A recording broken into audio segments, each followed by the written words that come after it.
Hello everyone, welcome back to my channel. और आज हम गए हैं जल्ला वाले हनुमान जी के दर्शन को। जी हाँ, तो हमारे 5K सब्सक्राइबर कंप्लीट हो चुके हैं, जिस खुशी में मैं और श्री के पापा श्री हम लोग सभी गए थे जल्ला वाले हनुमान जी के दर्शन को। और आज ना मेरी बहन भी आई हुई थी, तो हम सभी मतलब वहाँ दर्शन करने को गए। और मेरे 5 सब्सक्राइबर कंप्लीट भी हो गए थे, 5K सब्सक्राइबर, तो इस कारण भी बहुत खुश थी मैं। और सबसे पहले हमने नैवेद्यम लिया। नैवेद्यम आपको पता है कि हमारे जल्ला वाले हनुमान मंदिर और महावीर मंदिर दोनों जगह नैवेद्यम जरूर से जरूर मिलता है, और बाकी प्रसाद भी मिलते हैं, लेकिन नैवेद्यम जल्ला वाले हनुमान मंदिर और महावीर मंदिर दोनों का मेन भोग होता है, मतलब हनुमान जी का। तो सबसे पहले हमने प्रसाद लिया, उसके बाद तुलसी जी की माला, एक गेंदे की माला, सिंदूर और जो भी चीज़ें पूजा की होती है ना, सभी यहाँ पे लड्डू वाले भैया दे देते हैं।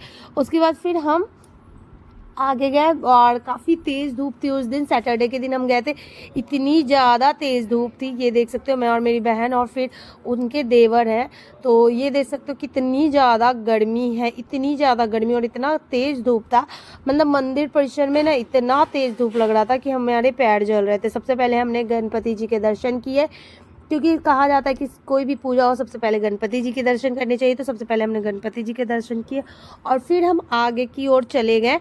तो ये एक और बात बता दूं ना कि हमारे तो 5K सब्सक्राइबर कंप्लीट हुए थे। फिर मेरी बहन ना बाहर जा रही है उत्तराखंड हमेशा के लिए, तो वो इसी के लिए दर्शन करने आई थी आज, क्योंकि वो फिर चली जाएगी उत्तराखंड। और हाँ, जल्द ही हम लोग भी जाएंगे, तो वहाँ का भी ब्लॉग जल्द से जल्द आएगा। और फाइनली हमारे जल्ला वाले हनुमान जी के हमने दर्शन कर लिए। सच बताओ ना, तो मुझे यहाँ बहुत सुकून मिलता है। और 5K सब्सक्राइबर कंप्लीट होने की खुशी तो मत ही पूछो, क्योंकि काफ़ी मेहनत और काफ़ी मतलब क्या हम बोले, कितना ज़्यादा हमारे चैनल पे प्रॉब्लम अभी आ गया था अचानक। पर सारे बजरंगबली और काली माँ ने सभी को दूर किया। सारे भगवान मतलब इतना मैंने पूजा पाठ किया है कि मेरा चैनल सही हो जाए, और फाइनली आज हमारा चैनल सही हो गया। और ये देख सकते हैं श्री के पापा लिए हुए हैं ये टोकरी, क्योंकि कहा जाता है ना कि जो पुरुष लोग हैं ना वही देते हैं वहाँ। तो यहाँ देख सकते हो हमारा जो माला था, मतलब जो, क्योंकि अभी वहाँ पे सफाई हो रही थी, 10:30 के करीब सफाई हो रही थी। सुबह से मंदिर खुला रहता और 10:30 के करीब सफाई हो रही थी। फिर हम ना पीछे की ओर से निकल गए और हमने टीका किया। फिर ये जो देख रहे हो ना, जिनके हाथ में गुलाब है, ये गुलाब मुझे मिलेगा, इतना प्यारा। ये ना बजरंगबली पे खुद चढ़ा हुआ गुलाब था, जो भैया थे उन्होंने हमें दिया था। और ये मेरा एक गुलाब था। सब जिसको लेना था वो ले सकते थे, और मुझे भी एक ये बजरंगबली पे चढ़ा हुआ गुलाब मिला। और ये गुलाब ना मैं ला के सीधे घर में अपने लॉकर में रख दी थी। और सच बताओ ना, तो उसके बाद फिर हमने चना अमृत यहाँ लिया था। और इस बार ना मैं बहुत अच्छे से सभी को क्लियर करके ब्लॉग बना रही थी। और फिर श्री को ना हम ढूंढ रहे थे कि श्री किधर गई, क्योंकि उससे भी चना अमृत दिलवाना था। और फिर वहाँ जो बजरंगबली का ये आशीर्वाद होता है उसमें वहाँ पे लिया जाता है।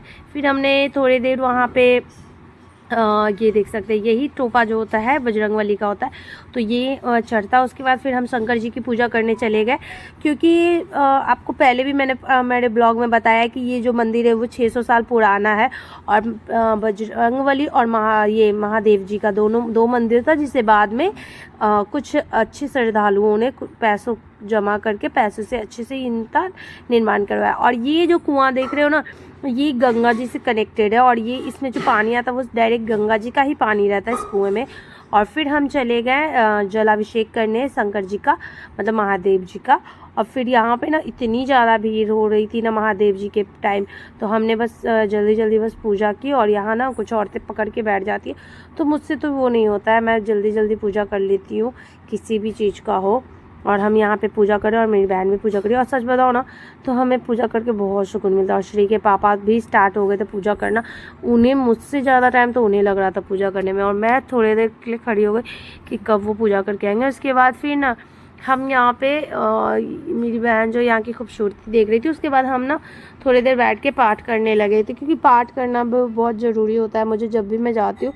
फिर यहाँ ना मुझे ये जगन्नाथ जी का पूरा खूबसूरत सा मूर्ति दिखा, इतना प्यारा लग रहा था। जगन्नाथ जी का, जगन्नाथ, सुभद्रा, बालभद्र, सभी लोग यहाँ पे थे, इतना सुंदर लग रहा था। ये पूरे काठ का बना हुआ है, यानी लकड़ी से ये पूरा निर्मित है। मैं हमेशा गई हूँ, हमेशा इनके दर्शन करती हूँ, लेकिन आज आप लोग के साथ शेयर कर रही हूँ। फिर हम हनुमान चालीसा पढ़ा और श्री ने भी पढ़ा था। और आपको पता है कि श्री को हनुमान चालीसा आता भी है, तो बहुत अच्छी बात है बच्चों को सिखाना। फिर मैं यहाँ पे बैठी हुई थी थोड़ी देर, क्योंकि कभी भी मंदिर जाओ तो थोड़ी देर बैठना ज़रूरी होता। उसके बाद थोड़ी सी वीडियोस बन रही थी यहाँ पे। और सच बताओ ना तो काफ़ी अच्छा लगता है जब कोई आपके साथ जा रहा है और आपके पास हेल्प कर रहा है पूरा वीडियोज़ बनाने में। और यहाँ हमारा पूरा वीडियो बन गया था। और सच बताओ ना, अगर आप नहीं गए हो जलावाले हनुमान मंदिर तो ज़रूर जाओ, क्योंकि वहाँ सच बताओ ना तो बहुत सुकून मिलता है। मुझे तो बहुत सुकून मिलता है। लाइक एंड सब्सक्राइब जरूर से करना। और हाँ, बजरंगबली जय हनुमान जी लिखना। और ये श्री जो सर पकड़ी हुई है ना, क्योंकि इसे घंटी बजाना था, और घंटी बजाने के क्रम में ना ये जब घंटी बजाए तो इसे डायरेक्ट वो बैक होके चोट लग गया था। फिर हम यहाँ गए थे हवन करने। तो हवन हमने, श्री के पापा ने और सभी ने मिलकर किया था। काफ़ी अच्छा लगता है हवन करना, क्योंकि इसके बाद ना फिर हम हवन करने के बाद हम निकल गए, क्योंकि धूप बहुत ज़्यादा था और घर भी जाना ज़रूरी था बच्चों के लिए। और आप देखते रहे Shrinika blogs. Thank you so much इतना सपोर्ट करने के लिए और हमें इतना प्यार देने के लिए। Thank you so much.